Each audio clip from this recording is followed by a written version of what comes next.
អូខេអញ្ចឹងយើងចាប់ផ្ដើមកាយពីវិញ្ញាសាទី1ទៅអញ្ចឹងវិញ្ញាសាទី1នេះបើយើងនិយាយពីបាក់ឌុបវិញ្ញាសាចេញបាក់ឌុបឆ្នាំមុន2024បាទអូខេអញ្ចឹងនៅក្នុងវិញ្ញាសាឆ្នាំ2024នេះយើងមានទាំងអស់ចំនួន5រម៉ាំងដែល5រម៉ាំងនេះយើងបានពិន្ទុ15ទាំងអស់និយាយទៅបានពិន្ទុស្មើគ្នាទាំង5ហ្នឹងអូខេអញ្ចឹងទៅទៅនឹងរម៉ាំងទី1គេបាននិយាយថាគេឲ្យ potential standard នៃគូចំនួន2អញ្ចឹងយើងមានគូ2ទី1គឺ H2O2 ជាមួយនឹង H2O ដែលតម្លៃរបស់វាស្មើនឹង 1.77 វ៉ុលហើយនឹងទី2គឺ O2 ជាមួយនឹង H2O2 ដែលស្មើនឹង 0.68 វ៉ុលអូខេចំណុចកគេឲ្យយើងទៅសេសមីការតលរយៈកាលនៃប្រតិកម្មរវាងគូរ៉េដុកទាំងពីរខាងលើអញ្ចឹងកាលណាគេឲ្យយើងទៅសេសមីការតលរយៈកាលតាំងប្រតិកម្មជាទូទៅយើងត្រូវគូវិធានការម៉ាអញ្ចឹងគូវិធានការម៉ាមានន័យថាយើងយកអាតម្លៃ E0 ធំយើងយកវាដាក់នៅខាងលើហើយអាមានតម្លៃ E0 តូចយើងដាក់វានៅខាងក្រោមអញ្ចឹងគូខាងលើចេញក្នុងទិសដៅស្របអញ្ចឹងទៅគូខាងក្រោមចេញក្នុងទិសដៅបិច្ឆេះចំណុចខគេចង់រកកាតាលីករមួយសម្រាប់ប្រតិកម្មខាងលើគេសួរថាតើ SE3 បូកអាចប្រើជាកាតាលីករបានដែរឬទេព្រោះអ្វីគេអញ្ចឹងតើតើនឹងការបកស្រាយថាវាប្រើបានឬក៏ប្រើមិនបានគឺយើងសំអាងទៅលើតម្លៃ E0 នេះអញ្ចឹងបើសិនជា E0 នៃកាតាលីករដែលគេឲ្យនោះវាស្ថិតនៅចន្លោះតម្លៃ E0 នៃគូទាំងពីរមានន័យថាវាតូចជាង E0 ដែលធំក៏ប៉ុន្តែវាធំជាង E0 ដែលតូចអញ្ចឹង 0.77 មានន័យថាវាស្ថិតនៅចន្លោះការ៉ារវាង E0 ដែលធំហើយនិង E0 ដែលតូចអញ្ចឹងយើងអាចប្រើធ្វើជាកាតាលីករបានអញ្ចឹងបន្ទាប់ពីប្រើបានហើយគេឲ្យយើងទៅសេសមីការបញ្ជាក់ការបញ្ជាក់នេះបានន័យថាយើងបញ្ជាក់ដោយបកស្រាយទៅតាមពីរដំណាក់កាលហើយយើងបូកដំណាក់កាលទាំងពីរនឹងចូលគ្នាទៅធ្វើយ៉ាងម៉េចឲ្យដូចជាមួយនឹងសមីការកបាទអញ្ចឹងយើងចាប់ដើមមើលទៅនឹងចម្លើយតែម្ដងអូខេអញ្ចឹងតើតើនឹងការធ្វើទី1យើងស្រង់បំប្រាប់មកអញ្ចឹងបំប្រាប់គេឲ្យ H2O2 ជាមួយ H2O មានតម្លៃ E0 ស្មើ1.77 វ៉ុលហើយ O2 ជាមួយនឹង H2O2 វាស្មើ0.68 វ៉ុលអញ្ចឹងយើងចាប់ដើមរៀបវានៅក្នុងកាម៉ាឃើញទេអញ្ចឹងកាម៉ាជាការគូសញ្ញាព្រួញមួយក្នុងទិសដៅពីក្រោមទៅលើទៅតាមតម្លៃ E0 នៅក្នុងសមីការមួយមានគូ2អញ្ចឹងយើងដាក់2ឆ្នូតចឹងមកអញ្ចឹងគូដែលមានតម្លៃ E0 ធំយើងដាក់នៅខាងលើអញ្ចឹង1.77យើងដាក់នៅលើហើយ0.68យើងដាក់នៅខាងក្រោមឃើញទេអញ្ចឹងគូខាងលើចេញក្នុងទិសដៅស្របទិសដៅស្របបានន័យថាយើងទៅសេ H2O2 ហើយបានយើងទៅសេ H2O ឃើញទេចំណែកឯគូខាងក្រោមវាត្រូវចេញក្នុងទិសដៅបច្ឆេះបានន័យថាចេញពី H2O2 មក O2 ដើម្បីឲ្យដូចជាមួយនឹងកាម៉ាដែលចេញពីអុកស៊ីតករខ្លាំងបូកជាមួយនឹងរ៉េតករខ្លាំងបង្កើតបានអុកស៊ីតករខ្សោយបូករ៉េតករខ្សោយឃើញទេចឹងតើតងជាមួយនឹងការថ្លឹងកន្លះសមីការយើងថ្លឹងនៅក្នុងមជ្ឈដ្ឋានអាស៊ីតចឹងនៅក្នុងមជ្ឈដ្ឋានអាស៊ីតវិធីនៃការថ្លឹងទី1យើងថ្លឹងធាតុដែលមិនមែនជាអូនឹងហាឃើញទេចឹងការថ្លឹងបានន័យថាទី1ថ្លឹងធាតុដែលក្រៅពីអូនឹងហាចឹងគោលការណ៍របស់វាអញ្ចឹងបន្តមកទៀតយើងថ្លឹងអូបាទន័យថាខណៈដែលខ្វះអូយើងថែមទឹកបាទខ្វះអូយើងថែមទឹកបន្តមកទៀតយើងថ្លឹងហាសខាងណាដែលខ្វះអ៊ីដ្រូសែនយើងថែមហាសបូកហើយយើងថែមអេឡិចត្រូននៅខាងណាដែលមានបន្ទុកធំជាងឃើញទេបន្តមកទៀតយើងថែមអេឡិចត្រូនជាទូទៅបន្ទុកធំវាដើរតួជាអុកស៊ីតករអញ្ចឹងអេឡិចត្រូនវាត្រូវនៅជាប់ជាមួយនឹង H2O2 ហើយនឹងនៅជាប់ជាមួយនឹង O2 ឃើញទេអញ្ចឹងយើងចាប់ដើមមើលទៅទៅនឹងការថ្លឹងអញ្ចឹងតវង H2O2 ជាមួយនឹង H2O អញ្ចឹងនៅពេលដែលយើងមើលទៅលើ O ទៅយើងឃើញថា O នៅខាងឆ្វេងវាមាន2រីឯ O ដែលនៅខាងស្ដាំត្បូងវាមានតែ1ទេអញ្ចឹងកាលណាខ្វះ O យើងថែមទឹកតែដោយសារតែកន្លែងនេះវាមានទឹកមួយហើយអញ្ចឹងទឹកបូកទឹកវាឡើង2ទឹកឃើញទេអញ្ចឹង O របស់យើងស្មើអូខេបាទយើងថែមទឹកបានន័យថាកាលណាខ្វះ O ថែមទឹកដោយសារតែ O កន្លែងនេះត្បូងមាន2មែនទេហើយកន្លែងនេះមាន1ទេអញ្ចឹងទឹកបូកទឹកវាឡើង2ទឹកអូខេអញ្ចឹង O ស្មើអញ្ចឹងបន្ទាប់ពី O ស្មើនៅពេលដែលយើងគុណនឹង2ទៅយើងសង្កេតឃើញថាម៉េចយើងសង្កេតឃើញថាអ៊ីដ្រូសែនខាងនេះវាឡើង4ឃើញទេដល់ពេលអ៊ីដ្រូសែនកន្លែងនេះមានតែ2ទេអញ្ចឹងខាងឆ្វេងខ្វះអ៊ីដ្រូសែនអញ្ចឹងខាងណាខ្វះអ៊ីដ្រូសែនយើងថែមហាសបូកឃើញទេ ចឹងកាលណាខ្វះ hydrogen 2យើងថែម2ហាក់បូកហ្នឹងហើយបន្តមកទៀតយើងទូទាត់បន្ទុកទៅចឹងបន្ទុកដែលនៅខាងឆ្វេងយើងឃើញថាវាមានបន្ទុក2បូកចឹងកន្លែងនេះបានន័យថា0នេះ0កន្លែងនេះយើងយក2គុណនឹងសញ្ញាបូកទៅមានន័យថា2បូកចឹងកន្លែងនេះវិញបានន័យថា0ដោយសារតែវាអត់មានលេខនៅពីលើទេមែនទេចឹងខាងឆ្វេងបន្ទុកវា2បូករីឯខាងស្ដាំបន្ទុកវា0អញ្ចឹងយើងត្រូវថែមខាងឆ្វេង2អេឡិចត្រង់ជាទូទៅយើងថែមអេឡិចត្រង់នៅខាងណាដែលមានបន្ទុកធំហើយការថែមនេះបានន័យថាថែមឲ្យស្មើជាមួយនឹងបន្ទុកតូចចឹងបើសិនជាបន្ទុកតូច0វាមាន2បូកខាងឆ្វេងចឹងយើងត្រូវថែម2ដកទៅចឹងខាងឆ្វេងយើង0ខាងស្ដាំយើង0ស្មើនៃវាអញ្ចឹងតើណាអូខេយើងចូលដល់គូខាងក្រោមអញ្ចឹងគូខាងក្រោមវាត្រូវចេញនៅក្នុងទិសដៅបញ្ច្រាស់មូលហេតុដែលយើងបញ្ច្រាស់ដោយសារតែអុកស៊ីដូរ៉េដូកម្មដាច់ខាតគូខាងលើចាប់យកហើយគូខាងក្រោមបោះបង់អញ្ចឹងគូខាងលើអេឡិចត្រង់នៃឆ្វេងជាហេតុធ្វើឲ្យគូខាងក្រោមអេឡិចត្រង់ត្រូវស្ថិតនៅខាងស្ដាំអញ្ចឹងការថ្លឹងយើងថ្លឹងដូចគ្នាអញ្ចឹងដំបូងយើងថ្លឹង O អញ្ចឹង O ដែលនៅខាងឆ្វេងមាន2 O ដែលនៅខាងស្ដាំមាន2ស្មើឃើញទេបន្តមកទៀតយើងថ្លឹង hydrogen ខាងណាដែលខ្វះ hydrogen យើងថែមហាស់បូកអញ្ចឹង hydrogen ដែលនៅខាងឆ្វេងមាន2 hydrogen ដំបូងយើងអត់ទាន់មានទេអញ្ចឹងយើងត្រូវថែម2ហាស់បូកអញ្ចឹងវាធ្វើឲ្យបន្ទុកនៅខាងឆ្វេងវាឡើង2បូករីឯបន្ទុកនៅខាងនេះស្មើ0ឃើញទេអញ្ចឹងយើងថែមបន្ទុកដែលនៅខាងធំនេះចំនួន2អេឡិចត្រង់អញ្ចឹងយើងចាប់ដើមសម្រួលចោលមកអ្វីដែលដូចគ្នាមែនទេអញ្ចឹងដើម្បីបូកសមីការចូលគ្នាបានលុះត្រាតែអេឡិចត្រង់ស្មើគ្នាអញ្ចឹងកន្លែងនេះ2ដូចគ្នាអូខេយើងសម្រួលអេឡិចត្រង់ចោលហើយយើងឃើញថាវាមានហាស់បូកដូចគ្នាទៀតអញ្ចឹងយើងសម្រួល2ហាស់បូកនិង2ហាស់បូកចោលឃើញទេអញ្ចឹងនៅសល់ប្រមាណបងប្អូនតម្លាក់ចុះក្រោមមកអញ្ចឹងនៅផ្នែកខាងឆ្វេងសញ្ញាព្រួយវានៅសល់ហាស់ 2O2 ចំនួន2អញ្ចឹងយើងអាចទៅសេថា2ហាស់ 2O2 ចំណែកនៅខាងស្ដាំព្រោះនេះសញ្ញាព្រួយមែនទេនៅខាងស្ដាំសញ្ញាព្រួយវានៅសល់មែននៅសល់2ដែរអញ្ចឹងយើងតម្លាក់ចុះក្រោមមកគឺ2ហាស់ 2O បូកជាមួយនឹង O2 អញ្ចឹងហ្នឹងគេឲ្យឈ្មោះថាសមីការតលយការនៃគូ redox ទាំងពីរអូខេអនមើលបន្តទៅដល់ជាមួយនឹងចំណុចខចំណុចខគេសួរថាតើគេអាចប្រើ SE3 បូកជាកាតាលីករបានដែរឬទេឃើញទេអញ្ចឹងពាក្យថាកាតាលីករយើងអត់អាចចេះតែឆ្លើយថាបានឬក៏មិនបានទេ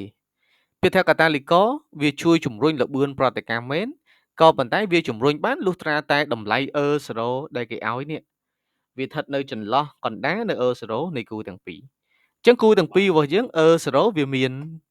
1.77ហើយនឹង0.68ឃើញទេអញ្ចឹងអីដែលគេឲ្យ 0.77 បើយើងធៀបជាមួយនឹង 0.68 វាធំជាងមែនទេ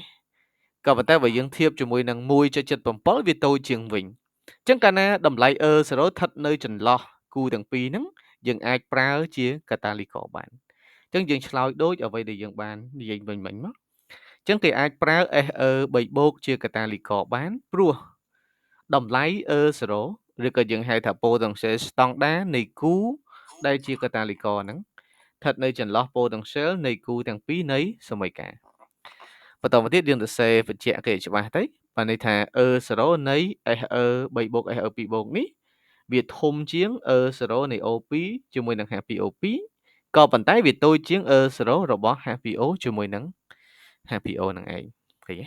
បាទអញ្ចឹងយើងបញ្ជាក់គេប៉ុណ្្នឹងទៅទៅអត្រាកំណែគេតម្រូវយើងទៅសេអញ្ចឹងឆ្នាំមុនយើងត្រូវសេហ្នឹងហើយរៀបរាប់ឲ្យគេហ្នឹងហើយរៀបរាប់ឲ្យគេយ៉ាងច្រើនអញ្ចឹងហ្នឹងហើយអូខេតោះយើងសេតានៅក្នុងកន្លោនហ្នឹងបានអាហ្នឹងតើយើងឆ្លើយថាបាននេះយើងអាចឃើញចេះគេអាចប្រើបានព្រោះនៅក្នុងកន្លោនហ្នឹងហ្មងបានដូចគ្នាហ្នឹងហើយអូខេបាទតោះតើទៀតចំណុចលេខ4គេឲ្យយើងទៅសេសមីការបញ្ជាក់ដែលមានកាតាលីករ SE3 បូកចូលរួមតើតើជាមួយនឹងការបកស្រាយនេះយើងអត់អាចចេះតែកំណត់ថាខាងលើដំណាក់កាល1ខាងក្រោមដំណាក់កាល2ទេបើន័យថាយើងត្រូវមើលទៅលើកាតាលីករដែលគេឲ្យយើងបកស្រាយអញ្ចឹងកន្លែងនេះគេឲ្យយើងបកស្រាយគឺ SE3 បូកតើនេះអញ្ចឹងកន្លែងនេះគ្រូបញ្ជាក់បន្តិចបើសិនជាគេឲ្យយើងបកស្រាយ SE3 បូកត្រូវចាំថាដំណាក់កាលខាងក្រោមនេះគេចាត់ទុកថាជាដំណាក់កាលទី1យល់ទេហើយដំណាក់កាលខាងលើនេះគឺជាដំណាក់កាលទី2អាហ្នឹងគេកំណត់ចឹងហ្មងណាបើសិនគេឲ្យយើងបកស្រាយ SE3 បូកបានន័យថាខាងក្រោមជាដំណាក់កាលទី1ខាងលើជាដំណាក់កាលទី2 បើសិនជាគេឲ្យយើងបកស្រាយ SE ពីបូកវិញខាងលើជាដំណាក់កាលទី1ខាងក្រោមជាដំណាក់កាលទី2អាហ្នឹងយើងយោងទៅលើនិយមន័យអញ្ចឹងពាក្យថាកាតាលីករគេបាននិយាយថាវាត្រូវតែចូលរួមនៅដំណាក់កាលទី1បើន័យថាជាអង្គធាតុប្រតិករនៅដំណាក់កាល1ហើយកកើតឡើងវិញនៅដំណាក់កាលទី2ឃើញទេបាទបាទលេខនេះចេះកាលណាគេឲ្យយើងបកស្រាយ SE 3បូកដាច់ខាតត្រូវឲ្យ SE 3បូកនេះវាចូលនៅដំណាក់កាលទី1បើន័យថាវាជាអង្គធាតុប្រតិករអញ្ចឹងបើយើងយកអាខាងលើអត់អាចចូលដំណាក់កាលទី1ទេខាងលើនេះ H2O2 បូក SE2 បូកហ្នឹងបង្កើតបាន SE3 បូកទឹកអត់កើតទេមែនទេអញ្ចឹងដើម្បីឲ្យវាចូលរួមនៅដំណាក់កាលទី1លុះត្រាតែយើងយក gamma ខាងក្រោមនេះអញ្ចឹង gamma ខាងក្រោមបើន័យថាវាចេញពី SE3 បូក H2O2 ឃើញទេហើយក៏កើតបាន O2 បូក SE2 បូកហ្នឹងឯងដល់ពេលហ្នឹងឯងវាខំទៅថងហ្នឹងកន្លែងហ្នឹងសំខាន់ឆ្នាំមុនបើន័យថាម៉េចនៅពេលដែលសិស្សច្រឡំយកអាខាងលើទី1អាក្រោមទី2 0អាហ្នឹងការបកស្រាយមកដំណាក់កាលហ្នឹងបើនៅមកដំណាក់កាលគេឲ្យ3បន្ទុកអញ្ចឹងបើសិនជាសរសេរត្រូវដូចគ្នាអាខាងក្រោមទី1អាខាងលើទី2 6បន្ទុកពេញតែបើសិនជាច្រឡំយកខាងលើដាក់ទី1ខាងក្រោមដាក់ទី2អាហ្នឹងគេឲ្យ0ហ្មងអាហ្នឹងគេយោងទៅតាមហ្នឹងហើយតែការកំណត់ដំណាក់កាល1 2ព្រោះការបកស្រាយយើងកំណត់ចេះឃើញទេអញ្ចឹងការបកស្រាយបើន័យថាបកស្រាយមានដំណាក់កាល1ដែលត្រូវនឹងកាម៉ាខាងក្រោមហើយនឹងដំណាក់កាល2ដែលត្រូវនឹងកាម៉ាខាងលើឃើញ1 2អញ្ចឹងបើយើងច្រឡំយកអាលើនេះ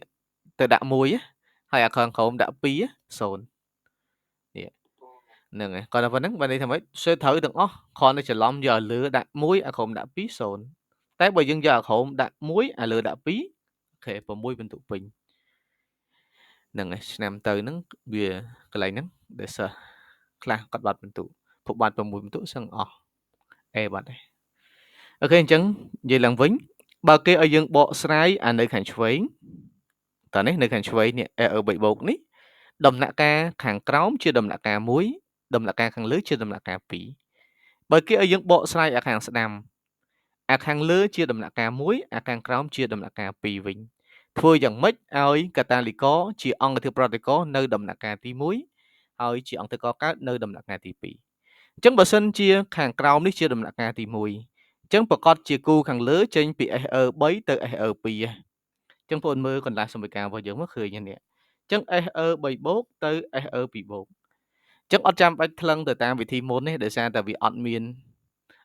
ដោយសារតែវាអត់មានហាសទេមែនទេអញ្ចឹង SE ស្មើគ្នាបន្ទុកកន្លែងនេះ3បូកបន្ទុកកន្លែងនេះ2បូកអញ្ចឹងថែមអេឡិចត្រង់ខាងណាដែលមានបន្ទុកធំជាងអញ្ចឹង3បូកប្រកាសជាធំជាងឯងអញ្ចឹងយើងយក3ដក2ទៅអញ្ចឹងយើងត្រូវថែមនៅខាងឆ្វេង1អេឡិចត្រង់អញ្ចឹងកន្លែងលេខ1នេះយើងសរសេរក៏បានអត់ក៏បានដែរចំណុចគូខាងក្រោមប្រកាសជាចេញក្នុងទិសដៅវច្ឆរាសបើខាងលើស្របឃើញទេអញ្ចឹងវច្ឆរាសមូលហេតុដើម្បីឲ្យអេឡិចត្រង់នៅខាងស្ដាំអញ្ចឹងហាស 2O2 ទៅ O2 អញ្ចឹងដោយសារតែយើងបានសរសេរម្ដងហើយនេះអញ្ចឹងយើងលើកយកវាមកសរសេរមួយសារទៀតមកឃើញទេអញ្ចឹងហាស 2O2 ខ្លាយជា O2 នៅពេលដែលវាបូក2ហាក់បូក2អេឡិចត្រង់អញ្ចឹងចាប់ផ្ដើមមើលទៅលើអេឡិចត្រង់អញ្ចឹងយើងឃើញថាអេឡិចត្រង់ដែលនៅខាងឆ្វេងមានតែ1ទេឃើញទេរីឯអេឡិចត្រង់ដែលនៅខាងស្ដាំមាន2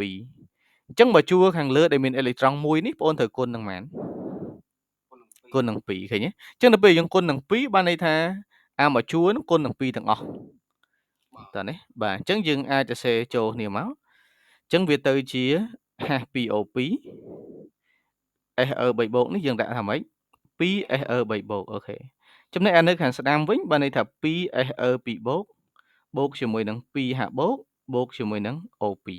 អូខេយើងសរសេរតម្លាក់ចុះមកអញ្ចឹងកន្លែងហ្នឹងដោយសារវាជាដំណាក់កាលទី1អញ្ចឹងយើងតាំងវាដោយសមីការ1ឃើញទេអញ្ចឹងសមីការ1យើងឃើញថា SE3 បូកដែលជាកាតាលីករនេះវាចូលរួមធ្វើប្រតិកម្មឃើញទេធ្វើម៉េចឲ្យចូលរួមទៅដំណាក់កាល1ជាបន្តចូលដល់ដំណាក់កាល2អញ្ចឹងដំណាក់កាល2ចូលរួមកាលណាយើងប្រើវាតែចូលរួមវាជាអង្គធាតុប្រតិករយល់ទេប្រតិករបានន័យថាចូលរួមប្រតិកម្មកកើតបានន័យថាកើតក្រោយប្រតិកម្មនៅខាងឆ្វេងបានន័យថាចូលនៅខាងស្ដាំបានន័យថាកកើតអូខេយើងចូលដល់ហ្គាម៉ាខាងលើវិញអ ចឹង gamma ខាងលើវាត្រូវចេញខាងលើនេះស្របវិញមែនទេដល់ពេលនេះបច្ឆះវិញអញ្ចឹងបច្ឆះប្រកាសជាចេញអីចេញកាតាលីករយើងវិញបាត់ហ្នឹងឃើញទេបាទអញ្ចឹងយើងធ្វើដោយករណីមុនមកអញ្ចឹង H2O2 បូក 2H បូក 2 អេឡិចត្រូនបង្កើតបាន 2 ទឹកអានេះយើងបានសរសេរនៅក្នុងសមីការកមែនទេដល់ពេលករណីក្រោមយើងបច្ច្រាស់មានន័យថាសរសេរ SE2 បូកមុនអញ្ចឹង SE2 បូកคล้ายទៅជា SE3 បូកអញ្ចឹងអេឡិចត្រូនត្រូវនៅជាប់ SE3 បូកឃើញទេអញ្ចឹងខាងលើអេឡិចត្រូន2រីឯខាងក្រោមអេឡិចត្រូនប៉ុន្មា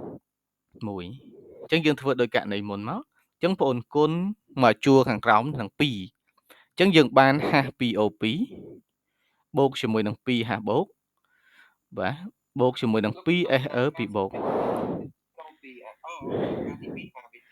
ហ្នឹងហើយវិធានកាមាខាងលើនេះខាងលើនេះអាហ្នឹងគេទី2មែនទេអញ្ចឹងខាងលើស្របខាងក្រោមបច្ឆះម្ដងនិយាយទៅអាចចន្លោះការ៉ានេះដំណាក់កាលទី1វាចេញស្របចេះដល់ពេលដំណាក់កាលទី2វិញយើងទាញវាលើមកវាត្រូវចេញបច្ឆះវិញនេះវាអញ្ចឹងណាអូខេហ្នឹងហើយតោះអញ្ចឹងយើងឃើញថា SE3 បូកដែលជាកាតាលីករនេះវាស្ថិតនៅខាងណានៅខាងស្នាមសញ្ញាពួយបាទវាជាអង្គធាតុកកើតអូខេអញ្ចឹងតបរយៈអញ្ចឹងបានត្រូវតើណាបានន័យថាការបង្ហាញកាតាលីករលុះត្រាតែវាចូលរួមនៅដំណាក់កាល1ហើយកកើតឡើងវិញនៅដំណាក់កាល2អញ្ចឹងយើងត្រូវបូកដំណាក់កាលទាំងពីរនឹងចូលគ្នាការបូកចូលគ្នាបានន័យថាយើងបូកធ្វើយ៉ាងម៉េចឲ្យចុងក្រោយចេញសមីការដើមវិញព្រោះពាក្យថាកាតាលីករគ្រាន់តែជួយជំរុញទេតើនេះជំរុញបានន័យថាប្រតិកម្មវាចេញមិនគឺចេញអញ្ចឹងតារ៉ែគ្រាន់តែជួយជំរុញឲ្យលឿនជាងមុនទេអញ្ចឹងយើងយកសមីការ1ហ្នឹងយើងយកមកបូកជាមួយនឹងសមីការ2ទៅអញ្ចឹងពាក្យថាបូកមានន័យថាបូកបំបត្តិអញ្ចឹងសញ្ញាព្រួយមួយនៅត្រង់នេះហើយសញ្ញាព្រួយមួយនៅត្រង់នេះឃើញទេអញ្ចឹងគាត់ដាក់ភាសាទៀតច្បាស់អញ្ចឹងយើងអាចសម្រួលអីដែលដូចគ្នាចោលបានណាអញ្ចឹងទី1យើងអាចសម្រួល 2SE3 បូកជាមួយនឹង 2SE3 បូកឃើញទេ 2SE2 បូកជាមួយនឹង 2SE2 បូកយើងអាចសម្រួល 2H បូកជាមួយនឹង 2H បូកអញ្ចឹងអ្វីដែលនៅសល់គឺអី 2H2O2 អូខេដល់ពេលនៅខាងនេះនៅសល់ O2 តម្លាក់ចោះមកកន្លែងនេះនៅសល់ H2O វាដូចជាមួយនឹងសមីការដើមវិញដូចឃើញទេបាទអញ្ចឹងអាហ្នឹងឯងគេហៅថាការបង្ហាញថាអីមួយហ្នឹងជាកាតាលីករបាទនេះបង្ហាញឲ្យឃើញពិតតែទូទៅបើសិនតែចេញប្រឡងយើងសឹងមិនចាំបាច់សម្រួលតើនេះព្រោះគោលដៅគេចង់ឲ្យយើងបង្ហាញតែពិតអញ្ចឹងអត់ចាំបាច់ទៅឈោតអីច្រើនទេទៅសេមួយការដើមយកមកហ្មងទៅហ្នឹងហើយអូខេអញ្ចឹងចំណុចលេខ1ប៉ុណ្ណឹងហើយសិស្សប្រយ័ត្នច្រឡំលេខហ្នឹងឃើញច្រឡំច្រើនដែរច្រឡំយកឲ្យលើដាក់1ឲ្យក្រុមដាក់2ព្រោះគាត់មកបូកទៅវាចេញដូចដើមមែនទេក៏ប៉ុន្តែគេឲ្យបន្ទុកឲ្យឆ្នាំមុនហ្នឹង0អូខេតោះយើងបន្តទៀតចូលដល់រ៉ូម៉ាំងទី2រ៉ូម៉ាំងទី2តកតងជាមួយនឹងសមីការទាំង3សន្តានឃើញទេ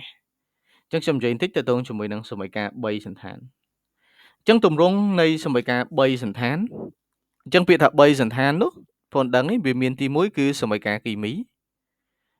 ឬក៏សមីការសន្តានជា molecule ទី2គេឲ្យឈ្មោះថាសមីការសន្តានជា E យ៉ង់សប E យ៉ង់សបបានន័យថាយើងយកសមាសធាតុណាដែលមានភាពរុកជាអាគុយទៅញែកជា2ញែកឲ្យចេញបូកហើយនឹងញែកចេញដកបន្តមកទៀតយើងសម្រួលអា E យ៉ង់ណាដែលដូចគ្នាចោលអញ្ចឹងយើងនៅសល់សមីការទី3ដែលយើងឲ្យឈ្មោះថាសមីការ E យ៉ង់សម្រួលអញ្ចឹងអាហ្នឹងគេឲ្យឈ្មោះថាសមីការ3សន្តានតើនេះអញ្ចឹងទម្រង់នៃសមីការ3សន្តានដែលរៀននៅថ្នាក់ទី12វាមានតែ2ទម្រង់ទេទី1គឺទម្រង់រវាងអំបិលប្រតិកម្មជាមួយអំបិលឃើញអាហ្នឹងយើងកំណត់ឲ្យបានច្បាស់ជិតទៅនៅពេលដែលយើងអានទៅឮសូរសំឡេងអានទៅឮសូរសំឡេងអ៊ូអាហ្នឹងគឺជាអំបិលណាអញ្ចឹងនៅពេលដែលគេយកអំបិលបូកអំបិលយើងនឹងបានអំបិលថ្មីបូកជាមួយនឹងអំបិលថ្មីឬក៏យើងអាចនិយាយថាអំបិលថ្មី2យ៉ាងឃើញទេទម្រង់ទី1កាលណាគេយកអំបិលបូកអំបិលយើងបានអំបិលថ្មី2យ៉ាងតើនេះវាមានទម្រង់ជាប្រតិកម្មបណ្ដោឧទាហរណ៍ថា AB បូកជាមួយនឹង CD អញ្ចឹងប្រតិកម្មបណ្ដោមានន័យថាចិត្តចាប់ចិត្តឆ្ងាយចាប់ឆ្ងាយ B ទៅនៅមួយ C មែនទេបង្កើតបាន CB បាទបូកជាមួយនឹង A ទៅនៅជាមួយនឹង D បាទបង្កើតបានទៅជា AD អញ្ចឹងទៅ ចឹងអំបិលនៅខាងអង្គធាតុប្រតិករត្រូវចាំថារលាយហ្នឹងយើងតាំងវាដោយអាគុយតើនេះចឹងនៅខាងឆ្វេង2ហ្នឹងបងត្រូវដឹងថាវាអូតូរលាយតែម្ដងហើយកកើត2នោះគឺរលាយមួយមិនរលាយមួយឃើញទេហ្នឹងហើយគឺគេកំណត់ចឹងហ្មងបានន័យថារលាយបូករលាយបង្កើតបានរលាយមួយមិនរលាយមួយចឹងដើម្បីកំណត់ថាតើមួយណារលាយមួយណាមិនរលាយលុះត្រាតែយើងចាំគោលការណ៍វាមែនទេចឹងកន្លែងនេះខ្ញុំសង្ខេបឲ្យ2ចំណុចចឹងទី1បងត្រូវចាំថាកាលណាអង្គធាតុកកើតមានជាប់ Na មានជាប់ NO3 មានជាប់ NH4 ហើយនឹងមានជាប់ជាមួយមួយទៀតបាទកាចឹងឲ្យតែមានជាប់ជាមួយអា4ហ្នឹងបានន័យថាសតតែរលាយទាំងអស់ចំណុចទី2ឲ្យតែមាន Cl នៅក្នុងហ្នឹងរលាយទាំងអស់ដូចគ្នាក៏ប៉ុន្តែយើងដកចេញ3ករណីដែលអត់រលាយគឺ AgCl បាទទៅចាំលេខហ្នឹងទី2 HgCl ទី3គឺ PbCl2 ឃើញទេចឹងរកមើលអង្គធាតុកកើតទេបើសិនជាអង្គធាតុកកើតហ្នឹងវាមានជាប់ជាមួយនឹងទាំងអស់ហ្នឹងបានន័យថាវាគឺរលាយបាទឧទាហរណ៍ថាអញ្ចេះឧទាហរណ៍ថាយើងមានសូដ្យូមក្លូរូអញ្ចឹងយើងដាក់ឲ្យប្រតិកម្មជាមួយនឹងប្រាក់នីត្រាតអញ្ចឹងអង្គធាតុកកើតចិត្តចាប់ចិត្តឆ្ងាយចាប់ឆ្ងាយប្រកាសជាបានសូដ្យូមនីត្រាតបាទបូកជាមួយនឹង AgCl មែនទេអញ្ចឹងនៅពេលដែលយើងមើលតើតើនឹងភាពរូបអាខាងឆ្វេងគឺ A គុយអូតូ A គុយអញ្ចឹងទៅនៅខាងស្ដាំយើងឃើញថាកន្លែងនេះមាន Na ហើយមាន NO3 ទៀតអញ្ចឹងមានន័យថាវាជា A គុយអញ្ចឹងមួយទៀតគឺអី S ហ្នឹងហើយយើងសន្មត់អញ្ចឹងហ្មងតើនេះព្រោះនៅពេលប្រឡងយើងអត់មានតារាងដើម្បីមើលទេដល់ពេលទម្រង់មួយទៀតដែលយើងរៀននៅក្នុងថ្នាក់ទី12ដូចគ្នាគឺទម្រង់របស់អំបិលប្រតិកម្មជាមួយបាសអញ្ចឹង3ឆ្នាំចុងក្រោយនេះវាអត់ចេញអំបិលបូកអំបិលទេវាចេញអំបិលបូកបាសអញ្ចឹងឲ្យតែបូកអំបិលបងត្រូវដឹងថាបានថ្មីទាំងអស់គ្នាអញ្ចឹងអំបិលបូកបាសបង្កើតបានទៅជាអំបិលថ្មីបូកជាមួយនឹងបាសថ្មីឃើញទេអញ្ចឹងតើតើជាមួយនឹងការកំណត់កកករណីនេះងាយទេត្រូវដឹងថានៅខាងឆ្វេង2រលាយបាទរលាយហើយអំបិលឯកកើតនឹងរលាយហើយបាសនឹងគឺជាកកអាហ្នឹងអត់បាក់ចាំបាច់មើលទេតើនេះអញ្ចឹងបាសនឹងយើងសម្គាល់មិនយើងសម្គាល់ថងថាវាមាន OH នៅក្នុងហ្នឹងឲ្យតែអង្គធាតុកកើតហ្នឹងមាន OH អាហ្នឹងគេហៅថាបាសយល់ទេអញ្ចឹងឲ្យតែមាន OH កកើតមានន័យថាអាហ្នឹងគឺជាកកឬក៏យើងហៅថាមិនរលាយអូខេអញ្ចឹងយើងមើលលំហាត់របស់យើងមកគេយក solution ទង់ដែង2 sulfat អូខេអញ្ចឹងទង់ដែង2 sulfat គឺ CuSO4 មែនទេបាទទៅដាក់ឲ្យមានប្រតិកម្មជាមួយនឹង sodium hydroxide អូខេអញ្ចឹងអាចបូក hydroxide ប្រកាសជាអំបិលប្រតិកម្មជាមួយនឹងបាសមែនទេអញ្ចឹងគេទទួលបានកកទង់ដែង2 hydroxide ឃើញទេអញ្ចឹងករណីនេះវារៀងងាយដោយសារតែគេប្រាប់កកតែបើគេអត់ប្រាប់ក៏យើងដឹងដែរថា hydroxide ដែលកកើតហ្នឹងគឺជាកកបាទកកដែលគេឲ្យមកគឺមានម៉ាស 0.49 ក្រាមអូខេអញ្ចឹងចំណុចកទៅសេជាមួយការ3សន្តានចំណុចខគណនា pH រដងលំហាត់អញ្ចឹងគេនឹងឲ្យកណនាម៉ាសកកក៏ប៉ុន្តែឆ្នាំមុននោះវាចេញរៀងធំគេអត់ឲ្យកណនាម៉ាសកកទេតែគេឲ្យកណនា pH តែម្ដងអាហ្នឹងវារៀងធំជាងម៉ាសកកបន្តិចព្រោះយើងត្រូវការកំណត់ហៅកំហាប់អីផ្សេងលោកគ្រូសុំមើលលោកគ្រូ note មិនបោះឲ្យយើងសុំ screenshot អូខេហ្នឹងអូខេអរគុណលោកគ្រូបាទតទៀតអូខេអញ្ចឹងកន្លែងនេះយើងស្រង់បំប្រាប់មកអញ្ចឹងនៅពេលប្រឡងយើងអាចស្រង់បំប្រាប់ចូលក្នុងក្រាស់ដែលយើងសរសេរក៏បានយើងអាចស្រង់បំប្រាប់ចូលទៅក្នុងក្រាស់ព្រៀងក៏បានអត់បញ្ហាតើនេះអញ្ចឹងលំហាត់របស់យើងអត់ទេហ្នឹងហើយព្រោះការ note ការអីនេះឬក៏ការសរសេរបំប្រាប់នេះគឺធម្មតាទេបើនេះគាត់តែយើងសរសេរឲ្យស្អាតអញ្ចឹងទៅដាក់ពីលើបំប្រាប់អញ្ចឹងទៅមានអីខ្លះបាទអញ្ចឹងបំប្រាប់គេប្រាប់តើតើនឹង sodium hydroxide ដែលមានមាត្រស្មើ1លីត្រអញ្ចឹងនេះគឺជាមាត្រនៃ solution ហើយគេប្រាប់កកទង់ដែង2 hydroxide របស់យើងនេះមានម៉ាសស្មើនឹង 0.49 ក្រាមអញ្ចឹងគេចាប់ដើមឲ្យយើងសរសេរសមីការ3សន្តានអញ្ចឹងទី1សមីការគីមីទង់ដែង sulfat បូក sodium hydroxide អញ្ចឹងទម្រង់នៃការធ្វើដូចយើងកំណត់រាល់ដងចិត្តចាប់ចិត្តឆ្ងាយចាប់ឆ្ងាយ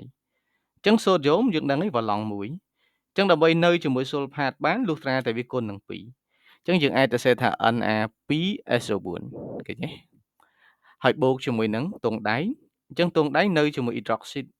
អញ្ចឹងដោយសារតែទង់ដែងវឡង់2 hydroxide របស់យើងវឡង់1អញ្ចឹងយើងត្រូវគុណ hydroxide នឹង2អញ្ចឹងរលាយបូករលាយបង្កើតបានរលាយ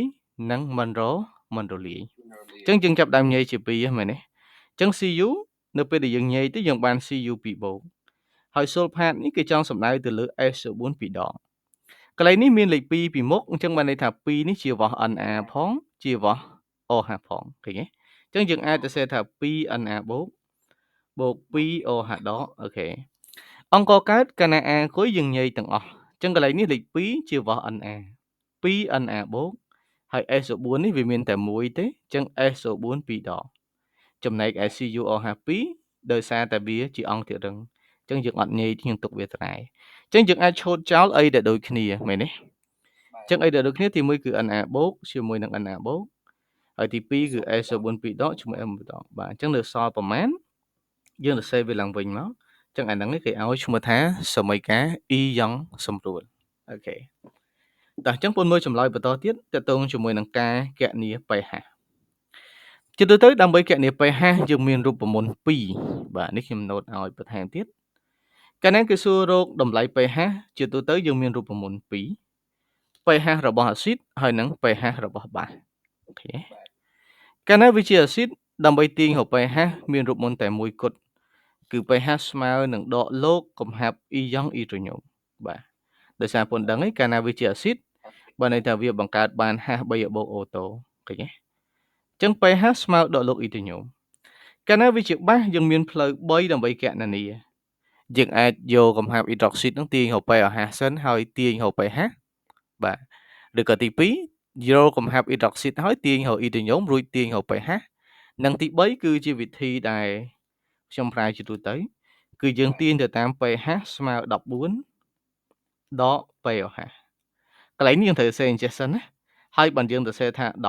14បូកឲ្យលោកនៃកំហាប់អ៊ីយ៉ង់អ៊ីដ្រុកស៊ីតពួកយើងដឹងឯកាលណាយើងចង់បាន pH អញ្ចឹង pH យើងវាស្មើនឹងដកលោក OH ដកមែនទេអញ្ចឹងដកលោក OH ដកគុណជាមួយនឹងដកអញ្ចឹងវាទៅជាអីវាទៅជាបូកអញ្ចឹងទៅឃើញទេអញ្ចឹងយើងប្រើរូបមន្តនេះទៅងាយវាលឿនអញ្ចឹងយើងរក OH ដកឃើញហើយអញ្ចឹងយើងប្រើរូបមន្ត pH ស្មើ14បូកនឹងលោកកំហាប់ OH ដកតែម្ដងអូខេអញ្ចឹងបងមើលរូបមន្តហ្នឹងមកអញ្ចឹងកន្លែងនេះយើងដឹងថាកាលណាយើងចង់បាន pH នៃ solution បាសព្រោះ sodium hydroxide នេះជា solution បាសអញ្ចឹងកាលណាជា solution បាសបងត្រូវរកឲ្យឃើញកំហាប់អ៊ីយ៉ង់ hydroxide អញ្ចឹងកន្លែងនេះយើងអាចទៅសេរូបមន្តឲ្យហើយក៏បានយើងអាចរកកំហាប់នឹងឲ្យឃើញសិនក៏បានអញ្ចឹងកន្លែងនេះដើម្បីបានកំហាប់អ៊ីយ៉ង់ hydroxide លុះត្រាតែយើងមានចំនួនម៉ូលអញ្ចឹងកន្លែងនេះខ្ញុំគណនាម៉ូលនៃបំរាប់ដែលគេឲ្យបើន័យថាម៉ូលនៃទង់ដែង hydroxide ឃើញទេអញ្ចឹងកាលណាយើងចង់បានម៉ូលយើងគ្រាន់តែយកម៉ាស់ទៅចែកឲ្យម៉ាស់ម៉ូលបាទអញ្ចឹងដោយម៉ាស់ម៉ូលនៃទង់ដែងពី hydroxide ស្មើ98បាទន័យថាវាបានមកពី64បូកជាមួយនឹង32ហើយបូកជាមួយនឹង hydrogen 2ស្មើ2មែនទេអញ្ចឹងបាន98អញ្ចឹងយើងជំនួសចូលមកអញ្ចឹងម៉ាស់របស់យើងគឺ0.49ហើយម៉ាស់ម៉ូលយើង98អញ្ចឹងយើងបាន5គុណនឹង10បាទប្រធានគេប្រាប់គេឲ្យពីលើមកនេះមែនទេនេះបាទគេទទួលបានកកទង់ដែងពី hydroxide នេះចំនួន0.49អូខេតោះអញ្ចឹងយើងបន្តទៀតអញ្ចឹងយើងចែកទៅយើងបាន0. បើយើងគិតលេខធម្មតា 0.005 មែនទេឬក៏យើងចាប់ស្វ័យគុណ1 2 3អញ្ចឹងទៅ5គុណនឹង10សេគុណដក3ម៉ូលអញ្ចឹងយើងចង់បានកំហាប់អ៊ីយ៉ង់អ៊ីដ្រុកស៊ីតអញ្ចឹងកាលណាយើងចង់បានកំហាប់អ៊ីយ៉ង់អ៊ីដ្រុកស៊ីតកំហាប់រូបមន្តរបស់វាគឺ C ស្មើ N លើ V ក៏ប៉ុន្តែជាទូទៅកាលណាយើងចង់ទៅសេវាជាទម្រង់អ៊ីយ៉ង់កំហាប់ហ្នឹងគេអត់សូវទៅសេអក្សរ C ទេកាលណាវាជាអ៊ីយ៉ង់កាលណាវាមានបន្ទុកជាទូទៅកំហាប់គេទៅសេសញ្ញាគ្នាបិទបើកអញ្ចឹងយើងដាក់សញ្ញាគ្នាបិទបើកទៅហើយយើងដាក់ OH ដកនៅខាងក្នុងមកអញ្ចឹងមានន័យថាអាហ្នឹងគឺជាកំហាប់នៃអ៊ីយ៉ង់អ៊ីដ្រុកស៊ីតអញ្ចឹងយើងយកចំនួនម៉ូលចែកឲ្យមៀតមែនទេអញ្ចឹងមៀតយើងមានស្រេចអីគឺ1លីត្រអូខេដល់ពេលចំនួនម៉ូលបងប្អូនមើលនៅក្នុងសមីការ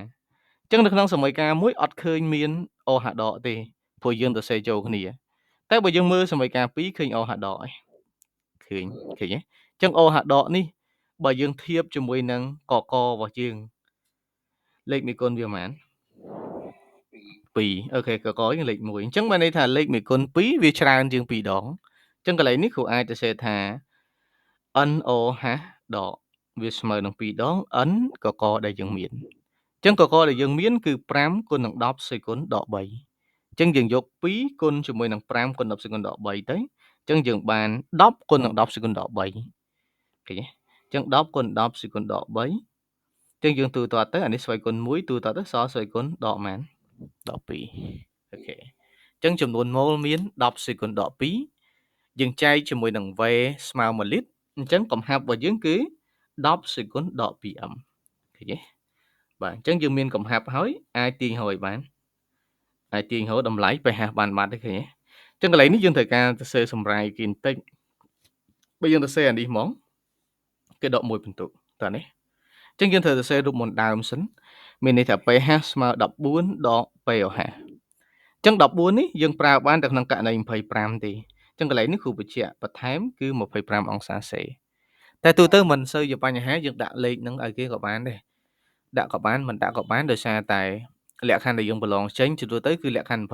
25បើន័យថា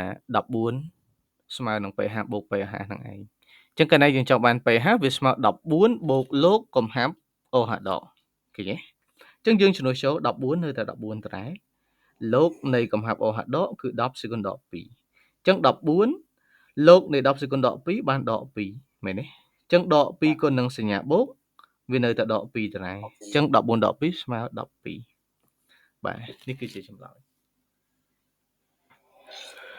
អូខេមិនទេស្មាននេះបាទអូខេតោះអញ្ចឹងយើងបន្តទៀតយើងចូលដល់រម៉ាំងទី3រម៉ាំងទី3គេបាននិយាយថាគេធ្វើប្រតិកម្មបំបែកទឹកអុកស៊ីហ្សនេចំនួន100មីលីត្រអញ្ចឹងទឹកអុកស៊ីហ្សនេនៅក្នុងទីនេះបើយើងមើលនៅកន្លែងសម័យកាលបើន័យថា H2O2 របស់យើងជាអង្គធាតុប្រតិករអញ្ចឹងត្រូវដឹងថាអ្វីដែលគេឲ្យមកដំបូងចំពោះអង្គធាតុប្រតិករអាហ្នឹងវាមានទម្រង់ជាមាត្រដើមហើយបើវាជាកំហាប់បើន័យថាវាមានទម្រង់ជាកំហាប់ដើមតើនេះបើន័យថាកំហាប់នៅគណៈពេលតេស្មើ0នៅពេលដែលវាប្រតិកម្មអស់80វិនាទីអញ្ចឹងនៅគណៈពេលតេស្មើ0មានន័យថា H2O និង O2 នេះអត់ទាន់មានទេ0 0អញ្ចឹងទៅតែនៅពេលដែលប្រតិកម្មបាន80វិនាទីគេឃើញថាអុកស៊ីហ្សែនកកើតបាន50មីលីត្រអញ្ចឹងកាលណាកកើតបាន50មីលីត្របានន័យថាវានឹងជាវ៉េវស្មានដោយសារអុកស៊ីហ្សែនជាឧស្ម័នមែនទេកាលណាជាវ៉េវឧស្ម័នគេតែងតែឲ្យភ្ជាប់មកគឺ Vm នេះដោយសារតែកាលណាវាជាឧស្ម័នរូបមន្តរបស់យើង n ស្មើ v ចែកឲ្យ v អីចែកឲ្យ vm អញ្ចឹងទៅឃើញទេអញ្ចឹងកន្លែងនេះដោយសារគេឲ្យ50អញ្ចឹងលេខដែលគេឲ្យ vm នេះគេចង់ឲ្យយើងស្រួលគិតលេខអញ្ចឹងគេឲ្យ25ទៅស្រួលគិតឃើញទេចំណុចកគេឲ្យយើងកំណត់កំហាប់ H2O2 នៅគណៈ T1 ស្មើ80កន្លែងនេះបើសិនជាយើងបែងចែកអត់ដាច់ទេបងអូនប្រកាសជាគិតថាវាជាកំហាប់ចូលរួមប្រតិកម្មហ្នឹងដែលយើងត្រូវវិចារទៅតាម order របស់យើងហ្នឹងឃើញទេក៏ប៉ុន្តែបងត្រូវដឹងថាកាលណាគេនិយាយថាកំហាប់នៃអង្គធាតុប្រតិករនៅគណៈពេលណាមួយអញ្ចឹងបានន័យថាកំហាប់ហ្នឹងគេឲ្យឈ្មោះថាកំហាប់សោកតើនេះកំហាប់អង្គធាតុប្រតិករនៅគណៈពេលណាមួយបងត្រូវដឹងថាអាហ្នឹងវាមានន័យស្មើនឹងពាក្យថាកំហាប់សល់ឃើញទេឧទាហរណ៍ថាយើងមានលុយ 10000 អញ្ចឹងគេសួរថាតើនៅម៉ោង5ល្ងាចនេះលុយរបស់យើងស្មើប្រមាណអញ្ចឹងលុយរបស់យើងស្មើប្រមាណនេះគឺចង់មានន័យថាតើលុយរបស់យើងវានៅសល់ប្រមាណឃើញទេអញ្ចឹងដើម្បីដឹងថាសល់ប្រមាណយើងត្រូវយកលុយអីលុយដើមមកនៅលុយដំបូងនេះនៅក្នុងករណីយើងគឺប៉ុន្មាន 0.1 នេះឃើញទេទៅដកឲ្យចូលបាទអញ្ចឹងបើវាជាកំហាប់អញ្ចឹងទៅបានន័យថាវាស្មើជាមួយនឹងកំហាប់ដើមដកកំហាប់ចូលអញ្ចឹងកំហាប់ដើមយើងមាន 0.1 ដល់ពេលកំហាប់ចូលយើងទាញរកវាមកដោយវិចារទៅតាមអីបំរាប់មួយទៀតនោះវិចារទៅតាមអុកស៊ីហ្សែនហ្នឹងហើយបន្តមកទៀតគឺឲ្យយើងគណនាល្បឿនមធ្យមធម្មតាអញ្ចឹងទៅអូខេតោះអញ្ចឹងចាប់ដើមមើលចម្លើយនេះអញ្ចឹងតើតើនឹងការស្រង់បំរាប់យើងធ្វើអញ្ចឹងតើនេះ កាលណាគេឲ្យសមីការបងត្រូវច្រឡងសមីការឡើងវិញច្រឡងសមីការឡើងវិញយើងបាន1ពិន្ទុតែបើគេឲ្យយើងទៅសេជឿទៅបាន2ពិន្ទុអញ្ចឹងនៅគណៈពេលតេស្មើ0អញ្ចឹងមើលគូស្រង់គេឲ្យបំប្រាប់យើងប៉ុណ្ណេះឃើញទេនៅគណៈពេលតេ1ស្មើ80អញ្ចឹងគេប្រាប់ order ស្មើប៉ុណ្ណេះមីលីត្រដែលយើងត្រូវប្រវាយជាលីត្របាន 0.05 លីត្រហើយ VM របស់យើងគឺ25លីត្រក្នុង1ម៉ូលបាទអញ្ចឹងដូចអ្វីដែលយើងបានកំណត់អញ្ចឹងកាលណាគេសួររកកំហាប់របស់អង្គធាតុប្រតិករនៅគណៈពេលណាមួយវាមានទម្រង់ជាកំហាប់សល់អញ្ចឹងកំហាប់សល់វាស្មើនឹងកំហាប់ដើមដកកំហាប់ចូលអញ្ចឹងយើងមានកំហាប់ដើមហ្នឹងមែនទេតម្លៃរបស់យើងស្មើ 0.1m ដល់ពេលកំហាប់ចូលវិញយើងអត់មានទេអញ្ចឹងកាលណាអត់មានកំហាប់ប្រកបជាត្រូវការកណនីអញ្ចឹងដោយកណនីមុនអញ្ចឹងកំហាប់ស្មើចំនួនម៉ូលចែកអីអូខេចែក AVS ឃើញទេអញ្ចឹងកន្លែងនេះយើងវិចារតាមសមីការមកអញ្ចឹង H2O2 បាទតោះសួរ VS វា solution អូខេហ្នឹងហើយបើនេះ VS អាហ្នឹងយើងនិយាយចំពោះ solution ហើយ VM យើងនិយាយចំពោះឧស្ម័នតើនេះអូខេតោះអញ្ចឹងកន្លែងនេះបើយើងមើលទៅលើ H2O2 លេខមួយគុណវាប៉ុន្មាន2អូខេអុកស៊ីហ្សែនដែលគេប្រាប់ដែលយើងត្រូវវិចារទៅកាន់វានេះលេខមួយគុណ1អញ្ចឹងយើងអាចទៅសេយកតែម្ដងមានន័យថា n នៃ H2O2 វាស្មើនឹង2ដង n នៃ O2 ឬក៏យើងអាចទៅសេថា2គុណជាមួយនឹង VO2 ចែក AV អីចែក VM ឃើញទេដោយសារតែ n កន្លែងនេះយើងជំនួសដោយ V លើ VM ឃើញទេ V លើ VM អញ្ចឹង2នៅ2ដដែល V របស់យើងគឺ 0.05 លីត្រហើយ VM របស់យើងគឺ25លីត្រនៅក្នុងមួយអីក្នុង1ម៉ូលបាទអញ្ចឹងយើងទូទាត់ទៅយើងបាន0.004 ម៉ូលអូខេអញ្ចឹងយើងយកកំហាប់យើងចែកឲ្យមៀត1លីត្រទៅអញ្ចឹងយើងបាន 0.04m អញ្ចឹងកន្លែងនេះគេចង់មានន័យថាម៉េចកំហាប់ដើមមាន 0.1 អញ្ចឹងចូលរួមអស់ 0.04 អានេះយើងចាយលើអស់អញ្ចឹង10000ចាយអស់ 4000អញ្ចឹងទៅសល់ 6000អញ្ចឹងទៅអញ្ចឹងនៅគណៈពេល80វិនាទីកំហាប់នៃទឹកអុកស៊ីហ្សែននៅសល់ 0.06m ដោយសារតែវាមាន 0.1 ហើយចូលរួមប្រតិកម្មអស់ 0.04 អូខេយល់ហើយហ្នឹងតោះបន្តមកទៀតចំណុចខគណនាល្បឿនមធ្យមឃើញទេអញ្ចឹងគូរំលឹកបន្តិចទៅតងជាមួយនឹងរូបមន្តល្បឿនមធ្យមកាលណាយើងប្រើពាក្យថាមធ្យមបានន័យថាគេនិយាយនៅចន្លោះពេល delta t ល្បឿនមធ្យមគេបែងចែកជា2ចំពោះអង្គធាតុប្រតិករគេប្រើពាក្យថាល្បឿនមធ្យមបំបត្តិមូលហេតុដែលយើងនិយាយថាបំបត្តិដោយសារតែអង្គធាតុប្រតិករដោយករណីមិញអញ្ចឹងប្រតិកម្មកាន់តែយូរទៅអស់ទៅមែនទេអញ្ចឹងរូបមន្តរបស់វាគឺ VMA A ហ្នឹងបាន reaction ឬក៏ reactant មែនទេបានន័យថាប្រតិកម្មនៅចន្លោះពេល T1 T2 ដោយសារតែវាជាអង្គធាតុប្រតិករអញ្ចឹងកំហាប់វាថយចុះកាលណាយើងយកអាចុងក្រោយដកអាត្វងប្រកបជាចេញអវិជ្ជមានណាអញ្ចឹងយើងត្រូវទៅសេថាដកអញ្ចឹងគេយកដកកំហាប់របស់ A នៅគណៈពេលទី2ទៅទូទាត់ជាមួយនឹងកំហាប់ A នៅគណៈពេលទី1ហើយចែកជាមួយនឹង T2 ដកជាមួយនឹង T1 ឃើញទេកាលណាយើងនិយាយអំពីល្បឿនមធ្យមមួយទៀតដែលយើងហៅថាកំណរបំបត្តិយើងនិយាយចំពោះអង្គធាតុប្រតិករកំណរយើងនិយាយចំពោះអង្គធាតុកកើតអញ្ចឹងអង្គធាតុកកើត P product នៅចន្លោះពេល T1 T2 អញ្ចឹងបើវាជាអង្គធាតុកកើតយើងអត់ដាក់សញ្ញាដកទេដោយសារតែកកើតបានន័យថាកើនឡើងច្រើនទៅមែនទេអញ្ចឹងវាស្មើជាមួយនឹងកំហាប់របស់ P នៅត្រង់គណៈពេលទី2ដកកំហាប់របស់ P នៅត្រង់គណៈពេលទី1ហើយចែកឲ្យ T2 ដក T1 បាទអញ្ចឹងករណីនេះយើងយកឲ្យលើមកប្រើតើនេះពេលដែលយើងប្រើសញ្ញាដកហ្នឹងពេលគេប្រធានគេនិយាយសួរគេសួរថាគណនាល្បឿនមធ្យមបំបត្តិនេះកំណរបំបត្តិបានន័យថាគេនិយាយអញ្ចឹងឧទាហរណ៍ថាយើងមានអង្គធាតុប្រតិករ A បូក B អញ្ចឹងទៅ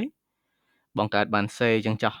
បើគេសួររក A B អាហ្នឹងគេប្រើពាក្យថាបំបត្តិបើសារអង្គធាតុប្រតិករយូរទៅអស់ទៅតើនេះ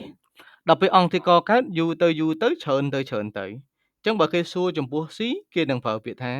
ល្បឿនមធ្យមកំណរតែបើគេសួរចំពោះ AB គេហៅថាល្បឿនមធ្យមបំបត្តិបាទនេះវាអញ្ចឹងអូខេអញ្ចឹងកន្លែងនេះដោយសារគេសួរតកតងជាមួយនឹង H2O2 ចឹងគេប្រើពាក្យថាគណនាល្បឿនមធ្យមបំបត្តិ HPO2 នៅចន្លោះពេល T1 ស្មើ0 T2 ស្មើ80 ឬក៏កន្លែងនេះគេអត់តាំង1 2ទេអូខេគេតាំង0តាំងប៉ុន្មានតាំង1អត់បាក់យល់ទេមែនបើ0 1បានតែ0ដើម1ចង់បើ1 2 1ដើម2ចង់ចឹងទៅអញ្ចឹងយើងគ្រាន់តែដូរអក្សរទេមានអីយើងដូរពី T1 ទៅ T2 ហ្នឹងទៅជា T0 T1 ចឹងទៅអញ្ចឹងយើងយក T1 ដក T0 វិញទៅអញ្ចឹងនៅត្រង់គណៈ0កំហាប់របស់វាមានរហូតដល់ 0.1 ដល់ពេលនៅត្រង់80វានៅសល់ត្រឹមតែ 0.06 អញ្ចឹងយើងឃើញថាអាតម្លៃដែលយើងត្រូវយកមកដកនេះវាតូចជាងឃើញទេអញ្ចឹងយើងយក 0.06 ទៅដកឲ្យ 0.1 ប្រកាសជាឃើញដកអញ្ចឹងយើងគុណវានឹងសញ្ញាដកទៅវាធ្វើឲ្យតម្លៃរបស់យើងនឹងទៅជាវិជ្ជមានវិញហ្នឹងមែនទេអញ្ចឹងតម្លៃចុងក្រោយរបស់យើងគឺ 0.005 m ក្នុង 1 វិនាទីអញ្ចឹងខាងលើ m ខាងក្រោមវិនាទីបើគេឲ្យនាទី m ក្នុង 1 នាទីអញ្ចឹងទៅអូខេមើលទៅលំហាត់នេះអត់អីមែនទេអូខេចាំតិចខ្ញុំបិទ record មួយសិនដោយសារវាយូរពេកពិបាក